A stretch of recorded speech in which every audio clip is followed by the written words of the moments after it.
Welcome to Eat Your Peas, the podcast about doing what's good for yourself, even when you don't feel like it.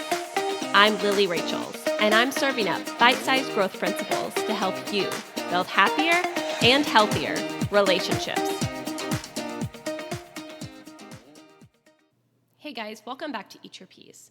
Today I want to talk about suicide. It's September, so it's Suicide Prevention Month. And this is a topic that hits hard for me. I've had people very close to me complete suicide and or attempt suicide. And working with adolescents as an adolescent therapist, this was something that came up a lot.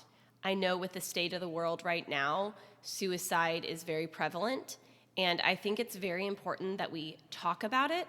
As uncomfortable and difficult as that may be for some people, we have to talk about it. That way we know what to look for and how to help someone that is experiencing suicidal ideations.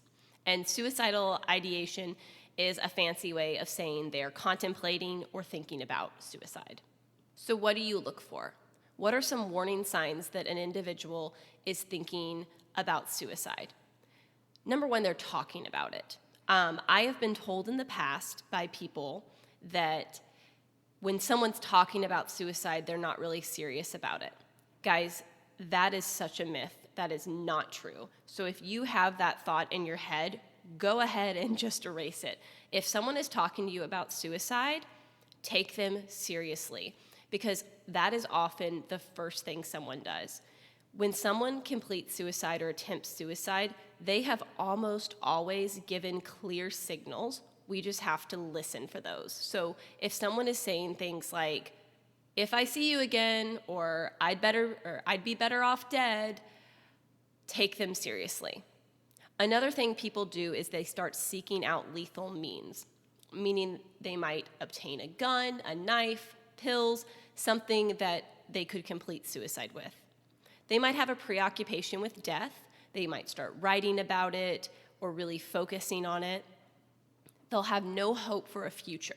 So a sign of suicidal ideation is this hopelessness, a feeling of being trapped, that their life will never get better and it will never change.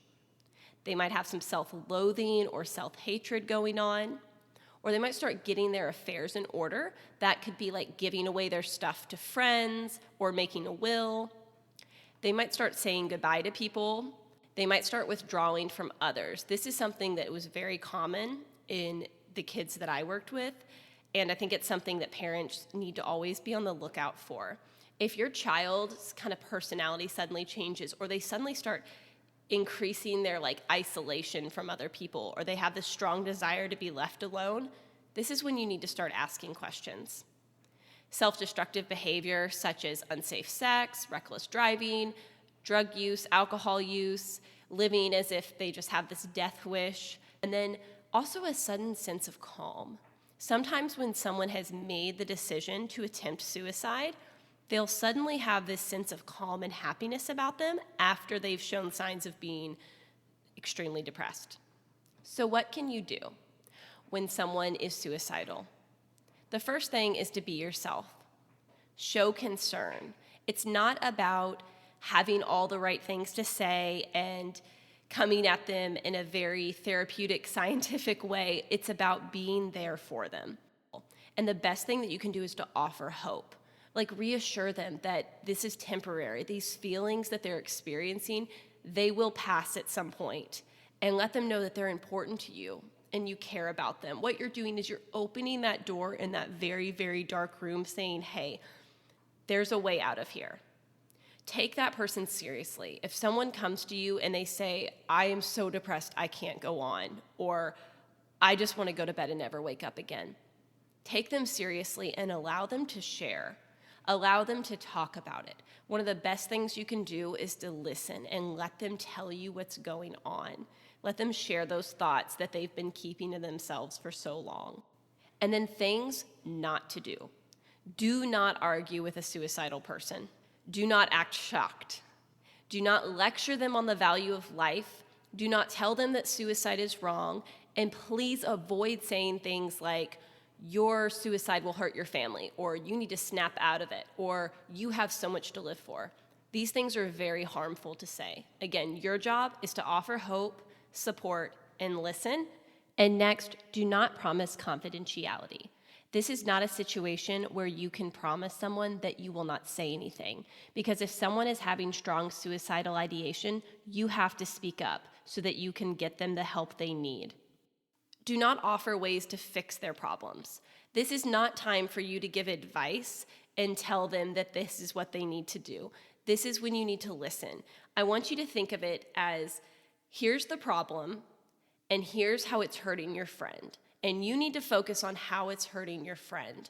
Even if the problem seems fixable or small to you, there might come a time for you to help them with that. But in this moment, you need to focus on how badly this person in front of you is hurting and focus on that. I'll focus on offering hope. And then lastly, don't blame yourself. At the end of the day, you cannot make someone else's depression go away. All you can do is offer hope. I know this is a really heavy topic, guys, but it's something that we need to get more comfortable talking about. We have to be able to talk about the heavy, hard stuff so that people can have that hope, so we can offer people hope, that we can be there for people and get them the help and resources they need. So if someone you love or you yourself is dealing with that hopeless situation where it feels like everything's coming down on you and there is no way out, I want you to know you're not alone and that this is temporary. This too shall pass. I'm going to leave some resources in the show notes that I would love for you to look at so you can read more and educate yourself on suicide prevention. Again, I know it's a heavy topic, but if you take just one thing away from this episode, I want you to take away this. Suicide is serious. If someone is talking about it or showing any signs of it, take it seriously and speak up. Don't forget to eat your peas. I'll see you next week.